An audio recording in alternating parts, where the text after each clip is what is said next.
Um, it's reaction time, guys. All right. But I'm sorry for the cap. My hairline looks terrible, guys. So I was like, nah, I can't like put this in front of the camera. So I was like, okay, let me just put on the cap. That's why I tried to lift it up so that you could see my beautiful face. Once maybe I do my haircut and stuff like that, then maybe I'll come back and just do a video with just me without the caps and stuff like that, so that it will be the entirety of me. You could see how beautiful I am. But yeah, it's time for reaction once more. I'm reacting to the Hustlers Corner with DJ Sbu, Herssove, and the Penuel the Black Pen. I think that was a fantastic interview. Okay, not particularly a fantastic interview, but I think there's a lot to learn, and there's a lot we can. There's a lot to learn from that interview, man.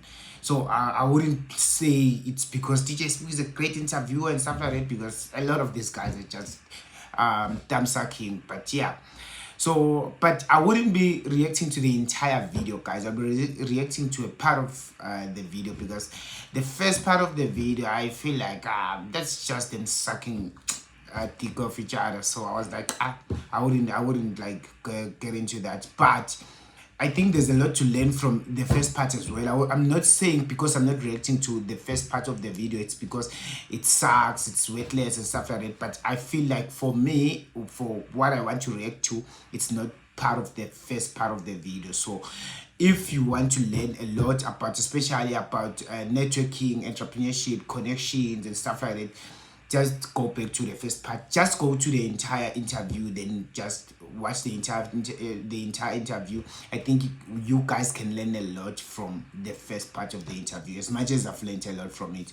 And some of it I think I'll try to implement, some of it maybe I won't try to implement, but at the end of the day, it's a lesson, guys. So it's a lesson. But yeah, I'll be reacting to this video. In fact, the reason why I wanted to react to this video, it's two reasons, really.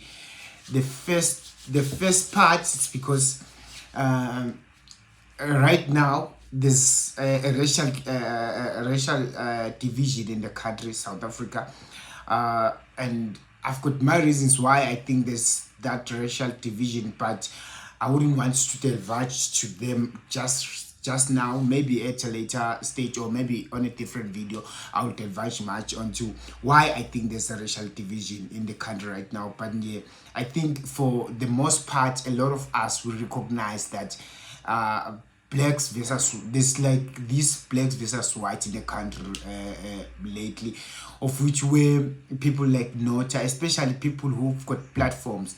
People like Nota, they've been sued by some organization. I think it's one of the organizations that seeks to insist justice in the country. I don't remember the name of the organization. Frankly, I don't care, because some of these organizations, I feel like they are useless for me at least. But yeah, so this, because of those of that racial segregation or racial division in the country, it's because of that. So in this video in particular, I wanted to react to the part where they address the racial division, where Penuel and DJ Sbu, I don't know, maybe that's what I feel, but they are actually advocating or speaking out for black people. They are trying to get Rob Herssove as a white man to understand black people, but I feel maybe they are not understanding him. We'll see from the video or from my reaction. And Rob Herssove is trying to justify why white people on lately, they have been vocal, they've been on platforms trying to address. I think the leader of AfriForum has had a sit down with who's this guy, Jared B. Peterson, trying to give his own narrative. So, but like I said, I'll get into what I think about white people coming out as of lately. But right now, let's just react to what is going on into this interview, because I think it's interesting. It's really interesting. So yeah, I'll just get into the part I want to react to right away, rather than just wasting time.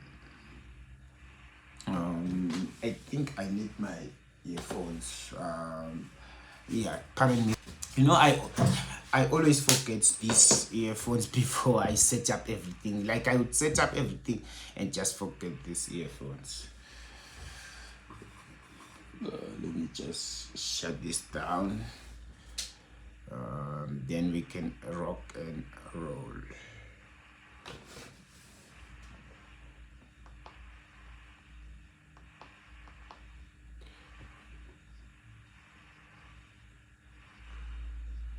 You talk about free market capitalism. What do they call it? Capitalism. Konje you from Tembisa. Tembisa high, ndo. Ish, still in Tembisa here. Yeah, free market capitalism. Newcastle High. Shout out. Free market capitalism. Free market capitalism. And you've got a lot of platforms that you've shared, ways and ideas that you think can change this country. And right now there's a lot of division that is happening on the internet, especially with Elon Musk and Trump. And I'd like for us to get into that convo later. So There's a lot of division in South Africa right now, but it's created by propaganda.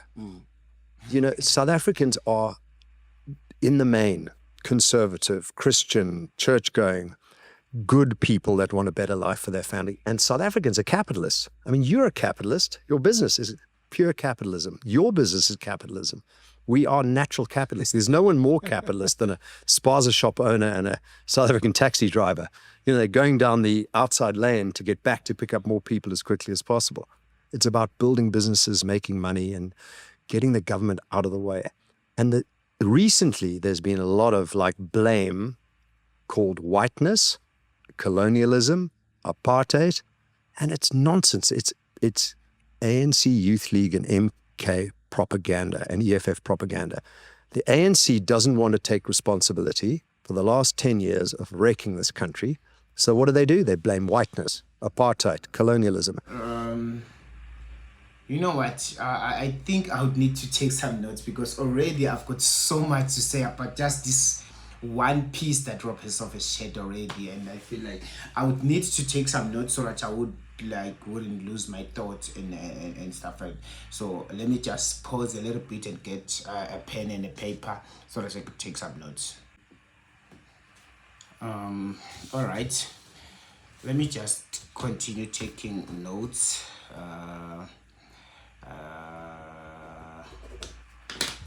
My pen is failing me, Rob. Okay. On the first part, he spoke about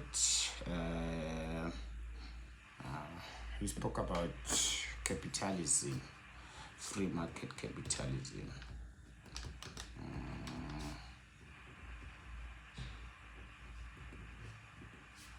Free market capitalism. Do not shut down on me. Then he spoke about the government.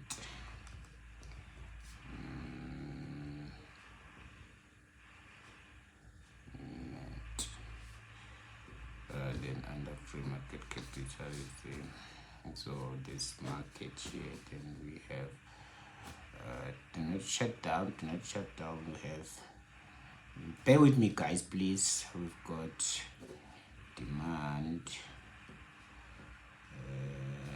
then we've got supply, then I see we've got regulation.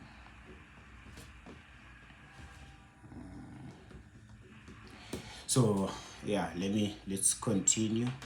That stuff's gone. It's gone. Launch not. But we should be working together to fix this country. And it's easier than you think.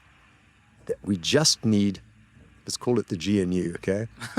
I was going to say, As an to example. put the hand up and say, we need less government, not more government. We need to sell the state-owned enterprises, get rid of them. They're just costing money.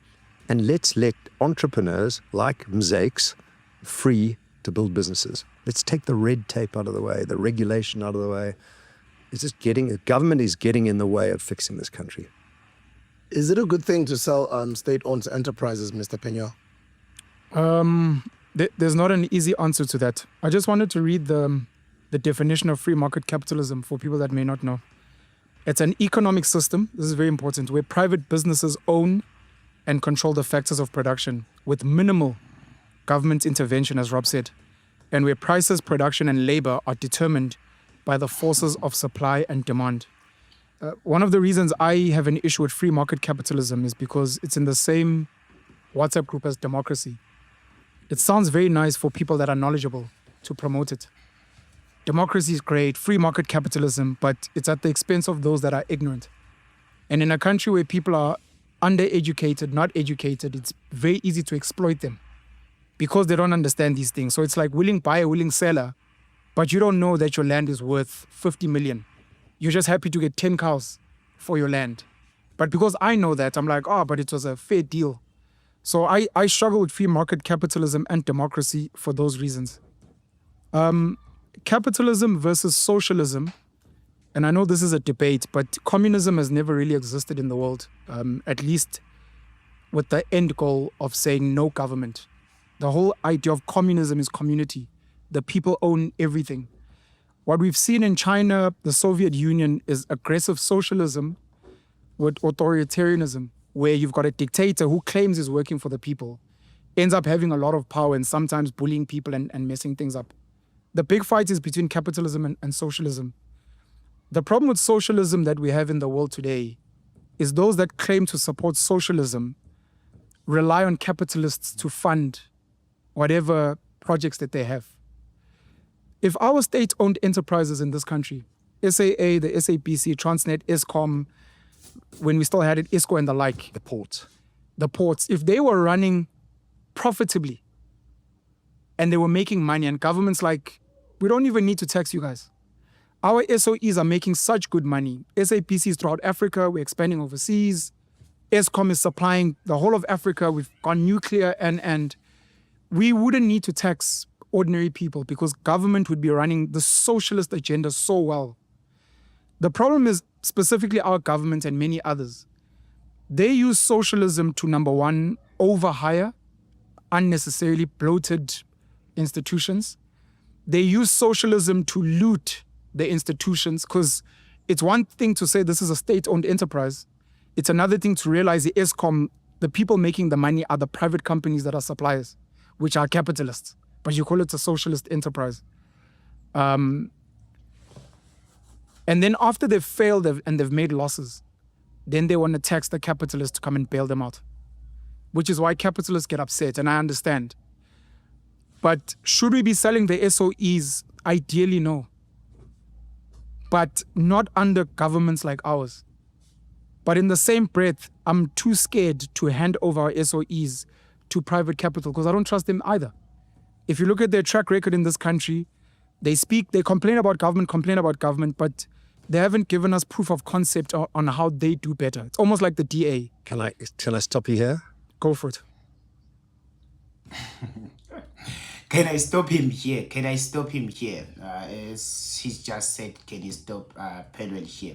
Because I wanted to react to what these both gentlemen have said already, guys. I think they've said a mouthful already, and I think this is where the debate start getting heated as Herssove response to Penuel. This is where the conversation start getting heated. So, but I wanted to address the first part before.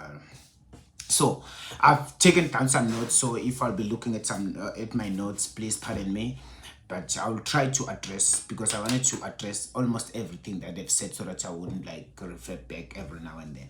So first thing first, before I say anything, guys, I just wanted to put a disclaimer. I wanted to put a disclaimer to say there's no way you could actually address the situation of the country. Let me just put it like that. There's no way you could address the situation of the country without offending someone.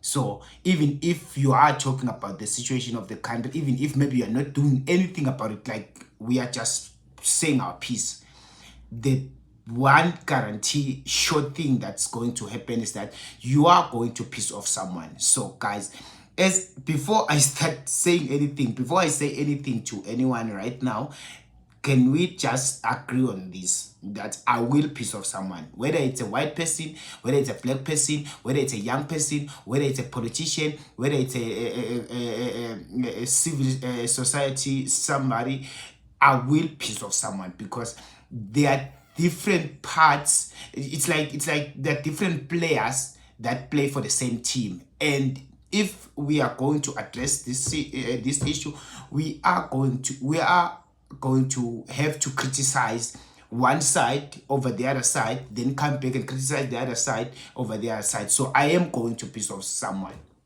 I am going to say some things that some of you guys wouldn't agree with, but the platform is here. Platforms are here. This comment section is here. You can make your comments and we'll take up for review. And if maybe I've made a mistake, or maybe I said something wrong, or maybe you've changed my mind, I'm more than welcome to change my mind and come back and be like, okay, so and so said this on the comment section and it changed my mind, and maybe that's a better way to go about it. Because guys, no one knows the right way to address this thing. We are all just trying to wing it. We are all just trying ideas. Maybe someday we could land onto something that could move us at least a bit forward. Then that's success, because that's all we are here to do, to just move the piece forward for the next person to carry it forward again and somewhere. So yeah, but yes, before we okay, let me start with Rob Herssove. Rob Herssove, in fact, DJ Spo asked him about free market capitalism, of which it's something that he advocates for a lot, and I would understand why, because Rob Herssove is in business. He's a business person. The one thing he understands better is to make profits. So let's just, I know Penuel defined free market capitalism the dictionary way, but I want to define it in a general, more understandable way that even a lame person can understand. So if you're thinking of free market capitalism, I want you guys to think of profits. Free market capitalism, you could never talk about capitalism without profit. So what does that actually mean? It means anything anyone does, they do it for gain. They do it for profit. So whether you're starting a business, whether you're starting maybe an NGO, of which I don't think such would are necessary under capitalism, but people start them disguising as if like it's an NGO, but at the end of the day, they are studying it for making profit. So under free market capitalism, anything you do it for gain, you do it for profit. So that's what these people do, what they do, for gain, for profit. So that's what he's advocating for, because he's a business person. He grew up under business. He's been trained under business. His entire life, the language he's been speaking, it's about profit. Dude, you will grow up, study, make sure you acquire the right skills, knowledge and everything, so that you could take over the family business and then make profits and then continue the legacy of the family. I understand why he's advocating for free market capitalism, because that's what brings bread in his table. That's what feeds his family. That's what feeds his mouth. So that's easy to understand. But is it the right blanket to just cover cover South Africa and all our problems to be solved? No, I don't think so, because free market capitalism is selfish, guys. It's self-centered, and it's competitive, and once there's competition, somebody's going to lose. And what's going to happen to those who are going to lose? So, but the most important thing I wanted to highlight under the free market capitalism is market. So all of these things, maybe socialism or whatever thing, these are just systems that are used to control, or these are systems that are used to approach the market. At the end of the day, at the center of everything, it's market. And there's a reason why I wanted to highlight the term market, because I think, and for the longest of time, I thought most of us understand this. It's just common knowledge and all that, but now I've come to realize that some things are not just common knowledge, guys. I've been debating this with most of my peers. I've been trying to make them understand. Some of them still do not understand them up until today. And I would understand if some of you guys do not understand this even up until today. So let me just divide. So under market, one thing we need to understand is that market is a point of exchange. That's the definition of market. Is a point of exchange. If, for example, today I've got this pen and I want to make money, or I want to give it to somebody, even if maybe I'm giving it for free, where me and that individual, we are going to exchange this pen, we call that space market. And one thing you need to understand, market is regulated by by two things and two things only: supply and demand.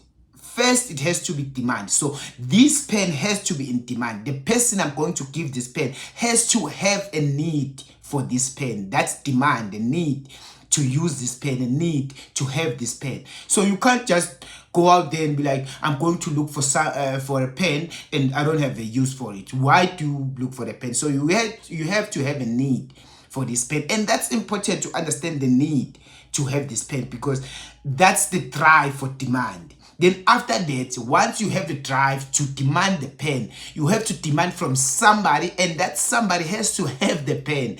And the mere reasoning or understanding that the person has the pen, it means the person can supply that supply. So the acquisition, the having of the pen it drives supply. So the need for the pen drives demand, then the having, the acquisition of the pen drives supply. So those are the two factors that determines, or that regulates, or that drives the market. So we are in market because somebody needs something and I have that something, I can give to that somebody. So that's supply and demand. So why am I saying this? I want to go to the second point, because I'm trying to throw you a map, guys. I'm trying to point you to a certain direction. Then after we've got the market, which is driven by supply and demand, we can get into, we are in business. If maybe somebody is in demand of something and I have that thing and I give and I can supply that thing to the person, I am in business. We are in business with the person. We are doing business with the person. But remember, like I'm saying, capitalism, not only just capitalism, business on itself, the reason why you are supplying this thing is because you are trying to gain profit. It's because you are trying to grow a business, because you are trying to serve yourself. You are serving your side. So you serving your side, you've got no limit as to where can you draw the line to say, okay, I've served my side enough. As long as you've got supply, then you can keep on pouring, guys. Keep on pouring. As long as I have it, because I can supply, and you guys. But remember, these people who are in demand, maybe they exchange, maybe they're like, we are exchanging this pen for money. So which means at the end of the day, these guys are going to run out of money, and which means at the end of the day, I will have all the resources, because I'll be using the money to create more pens, and I'll supply the pens, and I add the markup, which means for me the gain is more than the giving from your side, because you are giving you are giving 5 rand for a pen that I used 3 rand to make. Then there's a 2 rand markup on that pen. So which means at the end of the day, for me, I'm gaining more than I'm giving you. Which means at the end of the day, I'll have more resources on my side than you'll have. And what's going to happen is, because that will mean that business will end, because I will come supply the pen, then you won't have money to buy the pen, or you won't have resources and stuff like that. So that's one thing I want to understand. So to regulate that, to say, okay, dude, for an example, let me just make an example before I can go to the second point. Say right now, because it's winter season in South Africa, we've got flu. Say I can make medication, flu medication, and I can supply it to you guys. How do I price that? who dictates or tells me how much should I charge for my medication, because I can still stick with my medication, and for me, I've got nothing to lose. If flu comes, I can just take my medication and I'll be fine. But after winter, all of you will be dead because I'm the only person with medication. That's where we come from. I know for a lot of you guys that doesn't make sense because nowadays there's hospitals and stuff like that. But remember, back when these things started off, we didn't have those hospitals. Somebody had to go out there, do research and do some tests and a lot of sacrifices to come up with flu medication. Back then, people used to die out of flu. So say right now, I'm the only one, and it's those types. I'm the only one with the medication. And I'm like, okay, dude, if you want my medication, I'll give you this much. Maybe not even a liter, but two grams of medication, because I know that can heal you and your family. And I'm like, give me your entire savings. If you've got cows, give me everything. Food, maybe if you are in agriculture, you harvested, not give me your entire harvest, then I'll give you this much. I'll give you this much of the medication. It will be enough for your entire family. And remember, at that time, I've got the upper hand, because for me, I've got nothing to lose. You've got something to lose. You might lose your life, you might lose your family, you might lose your loved ones and stuff like that. So how do we determine that I charge fairly for the medication, even though it's in high demand because it's in season? So that's where government comes in. So the biggest mistake, the reason why I wanted to make the distinction to say what controls market, what controls the market is supply and demand. Then, but I think because of progression and stuff like that, some of these educations have been left behind. Some other guys think that the market is controlled by the government. The government doesn't control the market. It regulates the market, but it doesn't control the market. What controls the market is supply and demand. If there's no demand, there won't be any need to supply anything. Even if the government can force me, create more pens, I'll create the pens, then who will I sell them to? Because no one needs the pen.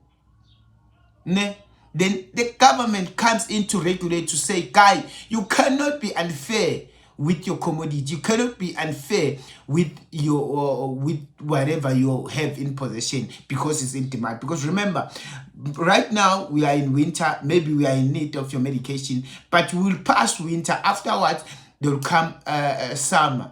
You will need clothing, or maybe if it's not clothing, you need some sunscreen and stuff like that. And you do not make sunscreen, you make medication. Then when that time comes, you expect us to provide you with sunscreen whilst you took all the resources from us. So, guy, even if you are in business right now, you are the supplier right now, you have to be fairly with your pricing. So that's where the government comes. So the biggest mistake and the argument you have been having with a lot of guys is to think that government create jobs. The government doesn't create any jobs. What create jobs is businesses who are in market. So like I said, we are in business because you are in demand of something and I can supply that thing. That's what create business. That's what create jobs. The government, when you see the government providing jobs, it's because they are trying to be in business. They are now becoming a player in the market where they are where they are necessary to regulate. So they are a player. How? So for them, providing the service of regulation, that's business. So you need individuals who can be administrators of the regulations policies in the market. So those individuals need to be paid, because for them that's a job. So that's where the government provides jobs. But the government doesn't provide jobs because you need a job, you do not have food in your house. No, that's not why the government provides jobs. Yes, today the government is the greatest employer in other societies, like in our country, because there's a need for more regulators and stuff like that. But the government doesn't create jobs. So that's what I wanted us to understand, to say the government is the regulator of the market, but not the control. What controls the market is supply and demand. Then again, he went on to speak about propaganda. I'm trying to draw something, guys. Bear with me. I know that it will take some time. Then he went to speak about propaganda. So propaganda, remember, guys, propaganda is false narrative. Yes, propaganda is false narrative. If, for example, today I would go out to people and be like, okay, guys, say maybe somebody has been killed somewhere, and I go out and be like, yeah, I know who killed that person. Is that witch over there? And I haven't seen that person. I have no proof to say it's indeed that person. I'm driving propaganda, and that's it. And remember, propaganda drives one thing and one thing only: blame. So that's why I wanted to drive this thing to blame. So to say, in South Africa, we've got like, we are trying to address the issue of racial division. In South Africa, okay, maybe in the world, we can generally say we've got two races, black and white. So in South Africa, the reason why we are even called the Rainbow Nation is because of there are a lot of ethnicities within the country, but we've got these two races. Okay, maybe not these two races, but let's generally say this: white and blacks. And in South Africa, the vast majority of the economy belongs to the white community, and black people have been sidelined for the longest of time. Yeah, you can argue with me there, but I have my reasons why I say they've been sidelined. So, but I think that will be an argument for a later stage. So, but the vast majority of the economy, of the wealth, belongs to the white community because of the legacy of apartheid, guys. Because of the legacy of apartheid. We'll get to that later on, because I think I was thinking of something. So what does that mean? It means that white people want to keep the wealth to themselves, because who wouldn't, guys? If you've got it, keep it. White people want to keep the wealth. Black people want to share in the wealth of the country.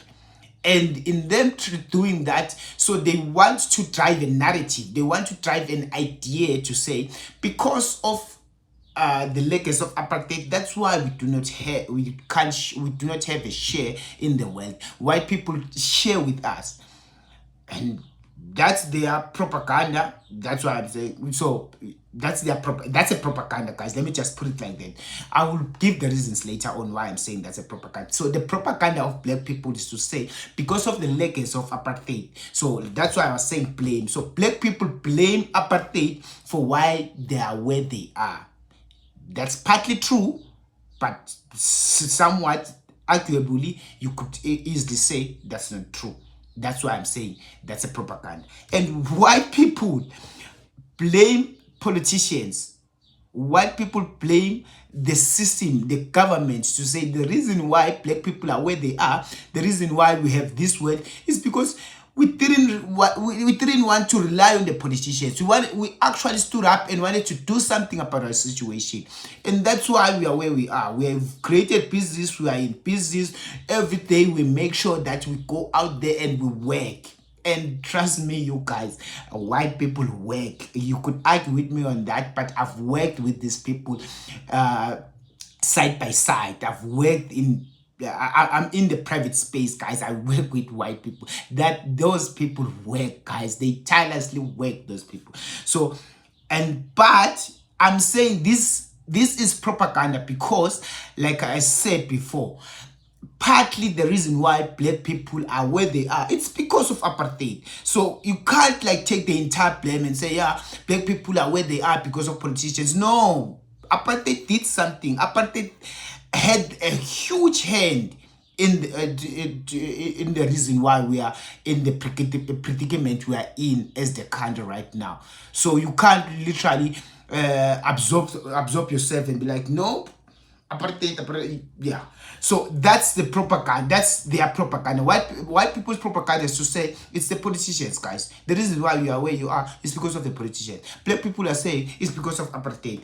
And I think because of that, that's the reason why we won't find the solution of this thing. Because First thing first, I feel that we need to understand and reconcile between these two races is to come to the understanding that we both had a hand to in finding ourselves to where we are today. So in us trying to resolve and come up with a solution, we need to acknowledge that we both had a hand and then come together and work together to resolve this thing. But remember, guys, white people have it. So do they want to come into the party? No, they don't want to give it up. Black people do not have it. And they feel like because white people, they do not want to come to the party, they want to use force. And remember, once you start using force, there are high chances that you wouldn't get what you are looking for. So that's my take on what Herssove was saying. I think free market capitalism, scraping everything and just relying on free market capitalism, which means you are scraping government like what he's saying, that's bullshit, guys. That's literal bullshit, because right now we are trying to fight the greediness of capitalism.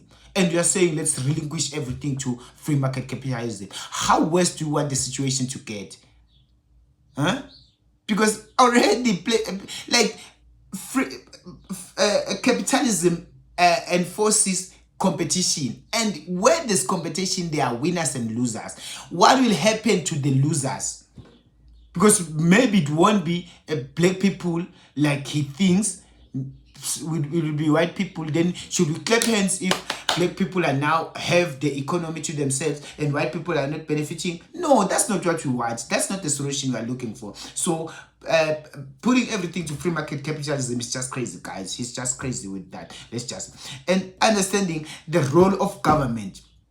Government is not here to provide solutions. So as black people, let us stop looking up to politicians to think that they are going to solve this situation, because like I've explained, government is here to regulate. They regulate literally means you are actually controlling something that's there. Black people or South Africans need the markets to provide jobs. We need businesses. So as black people, let's get off our asses and go out there and create this business these businesses that are going to provide the employment, the money that are going to bring back the wealth. Because remember, you can't go to and knock to somebody's house and be like, okay, give me all your food without anything. Go to this person and be like, okay, this is the value I'm adding to your life. Give me this in exchange of what I'm looking for. So as black people, let us be prepared. I'm not saying these guys, yes, they took this thing from us by force, and I'm not denying that. But right now, we do not have the capacity they had when they took the wealth from us. We do not have that capacity. We do not have guns. We have completely untrained and lazy army and security services and police. We've got lazy. These people have got mkaba. They've got all the wrong things that you think of them. They are corrupt. They are every bit of wrong that you could think of. So if we want to take back the wealth from white people, because of the state of our fighting power, we can't go to take it like they did through apartheid. So we need to come up with intelligent and strategic systems of getting it back. Let us go out there and work, create these businesses. If maybe with the resources we acquire from these businesses, we can then strengthen our military, we can strengthen our security services, our police services and stuff like that. Then go out there and wage a war. So be it. That's fine. That's this system or the way we think we can solve this problem. So be it. But right now, in our current state, if we were to lift up our guns and go to white people and think that we are going to fight with them, these guys are going to fuck us up. Remember, white people, even a 17-year-old in white communities, they carry a gun. In our communities, you'll find a 67-year-old. They never even seen a gun, let alone touching it. So what force do we think we have? So that's the first part. Then with the propaganda part, if we are going to work together, guys, we can't keep on blaming these things. Yes, there are reasons why we are where we are. We recognize that. Everyone recognizes that. Even a young kid recognizes that. Even a young kid growing up right now in the township, if you were to ask them what is apartheid, they will tell you and they will narrate you exactly what happened under apartheid. We know the reasons why we are where we are. We do not need somebody to remind us of that every day. So let us just abandon that bullshit and just get off our asses and come up with solutions like an elder or a leader in their own house, in your own house. Just find a solution, man. If your kid comes back and be like, Dad, there's the school trip, we have to pay maybe 3,000 for an entire weekend. What do? You'll be like, yeah, we paid so much on January. We did what we are going to complain to the school. That won't help anyone, because at the end of the day, the trip is on a certain date, and when that date comes, your kid won't go. Whether you've complained, you've blamed, you did so much to someone, to the school, to somebody, that won't help. You need to go out there, find the money, pay, then your kid will go. So that's my take on that. Then we get to what Penuel said. So Penuel spoke about undereducated. He said black people are undereducated. Going back to the same thing, propaganda, blaming apartheid. Who can we ask this question? Whose fault is it that black people are undereducated? Is it white people? Yes, because of apartheid. When did apartheid ended? And which year? How many years do we have in government post apartheid as black people? Couldn't we have done something about that since then? We could have. So keep on pointing fingers back to then. Will it help anyone? No. So what actually Penuel means, because it's not only in the education space, even in business and in a lot of things. He's talking about black setbacks.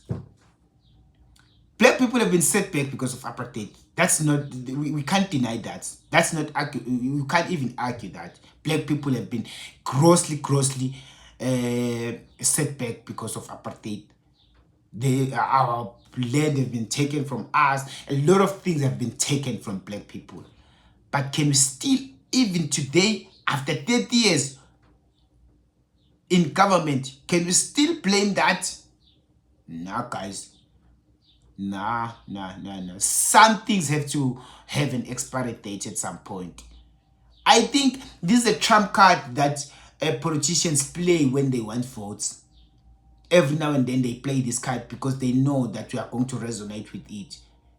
We are going to what's the thing? We are going to relate with this thing.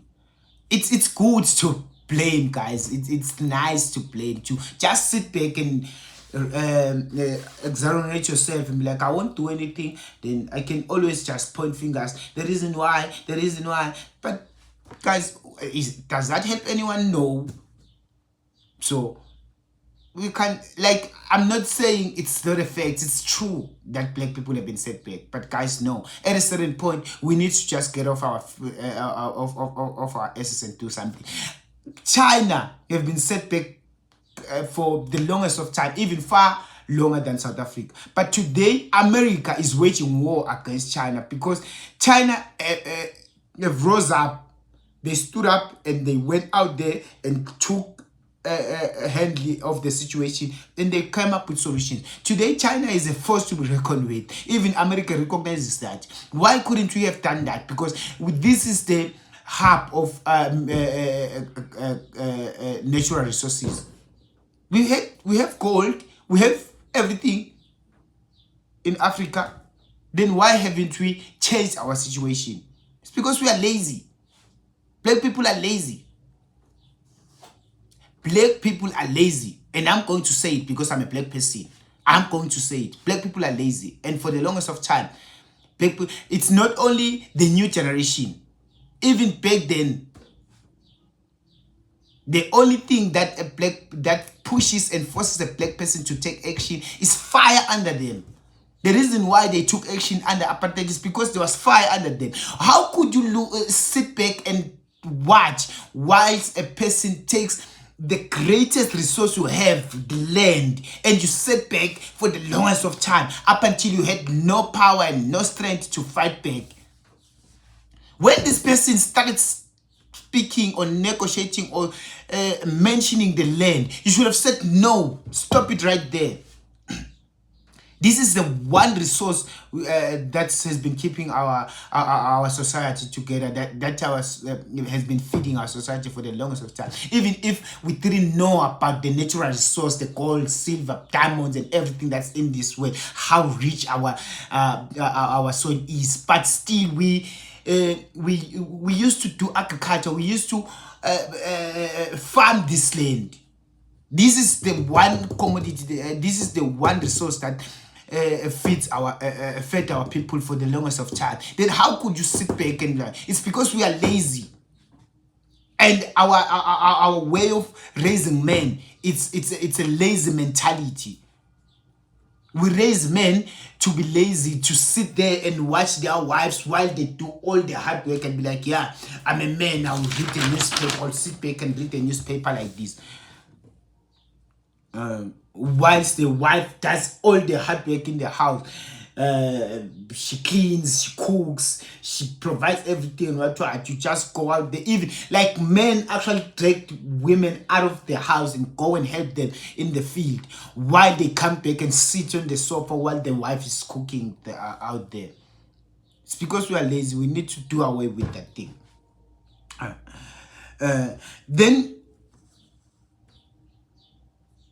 Then he spoke about dictatorship, he spoke about socialism, and no, we don't need all of those things. Those are just big terms that are useless. We don't need to define what we are doing. What we need intentional government. Somebody who will say, even though whether I'm elected or not, whatever means, maybe it's a king or whatever, we need somebody who will sit there up there and be like, okay guys, we need to change the situation. What's the solution? Come up with ideas. Then who's going to implement what? Then put people in place and then actually push those people to actually do actually implement what they're doing. For the longest of time, we've heard that the NC, what's this thing? What this thing? Policies and stuff like that. It's the what's this thing? The NC constitution is the greatest constitution in the world. If it was implemented, that's the problem. That's where the problem is. And whose problem is that? It's because the government is not intentional. Is to say, guys, if we've committed ourselves to do something, we are out to go out there and do that thing. That's why I was saying white people work, because white people are intentional even in those small spaces. A white person will start a small fish and chips business at a corner out there, but he's intentional to say, I want to grow this thing, I want to scale this thing. Someday I want to leave a legacy for my family to not go back and start in another business and actually carry this forward, because I've started something, my kid cannot start something. But black people are not intentional. We want to start small. We want to start just a small thing. That's the reason why then you want to entrust that person with a government of the country, somebody who can't even start a small thing. We've got so many politicians in parliament today. None of them have ever started anything. But we want to trust that those people are going to carry us forward. They've never carried themselves forward. They haven't started anything for their own families, but want them to create jobs for us. That's useless. That's dumb. Black people, just get out there. We need an international government, whether it's democratically elected. Once you are in power, understand the mandate, the what's required of you as the leadership, and be like, okay, guys, within the regulations, within the policies, I won't strain you guys. I won't put you under apartheid. I won't do anything wrong. Within the policies, that's you as the nation came up with within I've forgotten the name of this thing again. I'm going to make sure that what needs to be implemented, I implement it. But no, we do not have that intentional government. The government wants to be elected, then after that they go to beaches, they go to sit up there, sip some wine, and then enjoy looting the system. And we look at them and we keep quiet. Then the last part, it was understanding the government's role. I think, but I've diverged on this already. The government, guys, is not there to come up with your personal solutions. You have to come up with your own solutions. You have to be intentional to say, okay, as a young person, the situation right now is that my father, my mother, my extended family members, all of them, they are earning less than 20,000 a month. Then if I can ask maybe one of them, if maybe you do not have parents, ask your brother, ask anyone in the family, maybe you can take this 350 from your useless brother who haven't done anything with his life and be like, dude, can you give me 350? I want to apply for university because I know that I'll come up with good results after matric. And that doesn't need any cent. Good result doesn't need any cent. Just needs your commitment as a young person. Be committed to your books. Just sit down. Bam. My principal used to say, bam on the chair. Even if it's cold, sit out there, study. Then after that, you complete your application. If you do not know how to complete your application, there are individuals within your community who have made it. Go to them. Ask them, how did you do it? Because I knew that you used to sleep with a cabbage.